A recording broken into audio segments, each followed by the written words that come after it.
80 বছর পর হিটলারকে নিয়ে নতুন তথ্য। দ্বিতীয় বিশ্বযুদ্ধের শেষ দিকে 1945 সালে 30 এপ্রিল জার্মানির বার্লিনে সোভিয়েত সেনারা অ্যাডলফ হিটলার আত্মহত্যা করেন তার বাংকারে।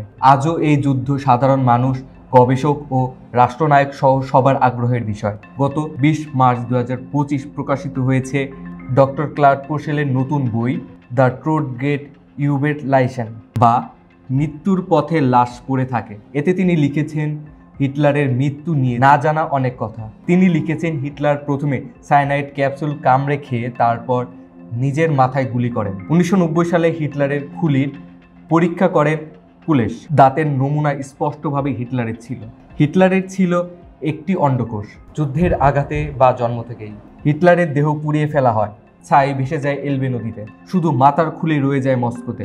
80 বছর পর হিটলারের মৃত্যু নিয়ে ছড়িয়ে থাকা মিথ ভেঙে দিলেন এই বিশেষজ্ঞ।